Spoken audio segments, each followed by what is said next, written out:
জাতীয় শ্রমিক লীগ নোয়াখালী জেলার নবনির্বাচিত সভাপতি মোহাম্মদ শাকির হোসেন ও সাধারণ সম্পাদক আলহাজ মোহাম্মদ কবির হোসেন, যুগ্ম সাধারণ সম্পাদক আল আমিন সহ নবনির্বাচিত কমিটির নেতৃবৃন্দকে নিয়ে মঙ্গলবার বিকালে টুঙ্গিপাড়া জাতির জনক বঙ্গবন্ধু শেখ মুজিবুর রহমানের কবর জিয়ারত ও সমাধিতে পুষ্পমাল্য অর্পণ করা হয়।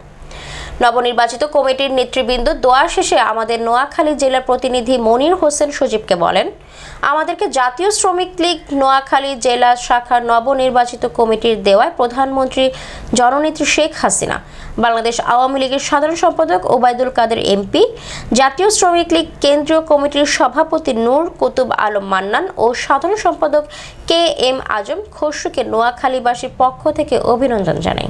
জাতীয় শ্রমিক লীগ নোয়াখালী জেলার পূর্ণাঙ্গ কমিটির নেতৃবৃন্দ আমরা বঙ্গবন্ধুর কবর জিয়ারত এবং পুষ্পার্পণের মাধ্যমে আমাদের যাত্রাটা শুরু করেছি।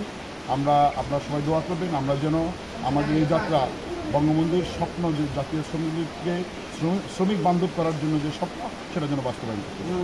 জাতির জনক বঙ্গবন্ধু শেখ মুজিবুর রহমানের হাতে গড়া জাতীয় শ্রমিক লীগের নোয়াখালী জেলা শাখার পক্ষ থেকে আমরা আজকে বঙ্গবন্ধু শেখ মুজিবুর রহমানের কবর জিয়ারত এবং ওনার কবরের জন্য দোয়া করেছি। ওনার সমাধিতে আমরা পুষ্প অর্পণ করেছি নোয়াখালী জেলা জাতীয় শ্রমিক লীগের পক্ষ থেকে।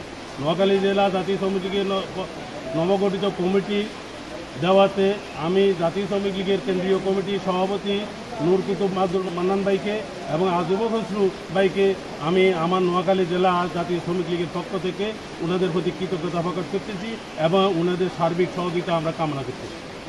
বঙ্গবন্ধু জাতির পিতার মাজারে জিয়ারত এবং পুষ্পার্পণ দিয়ে আমরা আজ আমাদের যাত্রা থেকে করেছি এবং জননেত্রী শেখ হাসিনার হাতকে শক্তিশালী করতে পারি, আমাদের জননেতা সেতুমন্ত্রী ওবায়দুল কাদের হাতকে শক্তিশালী করতে পারি।